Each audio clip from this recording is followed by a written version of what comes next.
मिट्टी से तिलक करो, वो मिट्टी है बलिदान की। आज हम उस मिट्टी पर हैं, उस धरा पर हैं जिस धरा ने अमर बलिदानी भाई राजीव दीक्षित जी को इस राष्ट्र के कार्य के लिए समर्पित किया।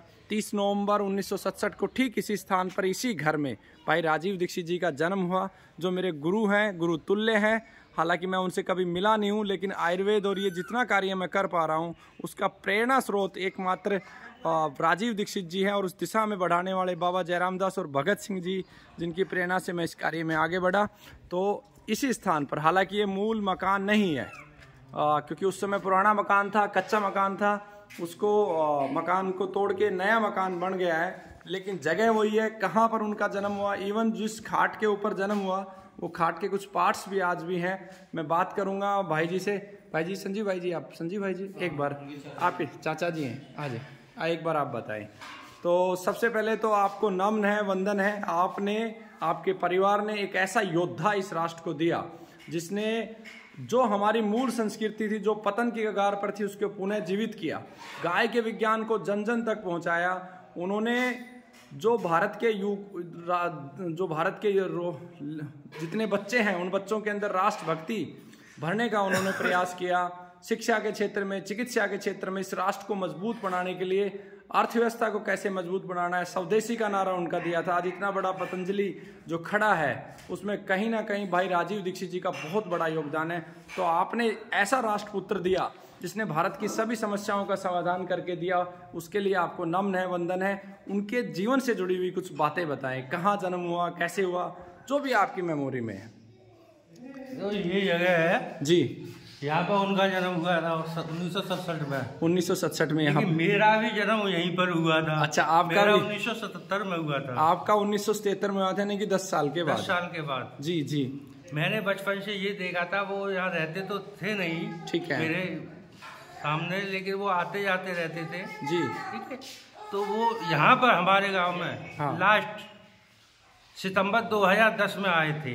सितंबर 2010 में वो यहाँ आए थे, जबकि मेरे बड़े भाई महेश्वर दीक्षित जी का स्वर्गवास हुआ था जी जी। उस दिन आए थे। उसके बाद नवंबर में उनकी मृत्यु हो गई जी जी। तो उस समय जब वो आए थे, तो आखिर क्या संवाद आपका हुआ, कुछ बात हुई? मेरा संवाद नहीं हो पाया था। वो आए थे तो मैं तो अपने भाई को लेके साखरा गंगा घाट पर चला गया था, लेकिन वो मेरे पीछे आए थे।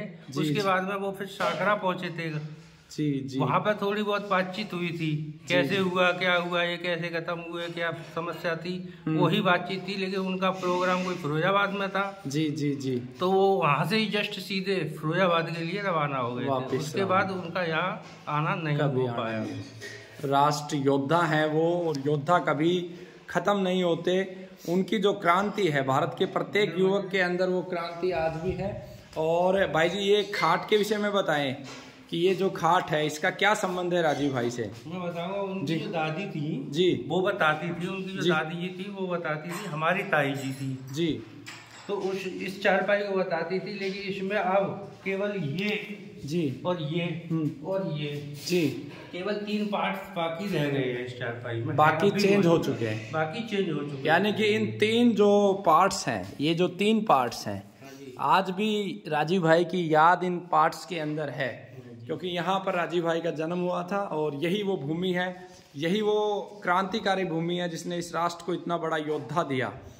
तो मेरी सभी साथियों से, रोगियों से, सभी संगठन के जो मेंबर्स हैं, सभी से मेरी प्रार्थना है कि हम सबको मिलकर अगले 1 माह के अंदर अंदर राजीव भाई का एक दिव्य भव्य स्मारक बनाना है, जिस स्मारक से प्रेरणा लेके राष्ट्र के अनेकों योद्धा, नए योद्धा तैयार हो, जो लोगों की खेती से संबंधित समस्या हो, चिकित्सा से संबंधित समस्या हो, व्यापार कैसे भारत को करना है, कैसे भारत को दुनिया में नेतृत्व करना है, शिक्षा व्यवस्था कैसी है, उन सब में वो परिवर्तन लाए। भाई जी, बहुत बहुत धन्यवाद। नमन है आप लोगों को, आपने एक ऐसा योद्धा इस राष्ट्र को दिया जिन्होंने पूरे राष्ट्र को जागृत किया। वंदे गो मातरम।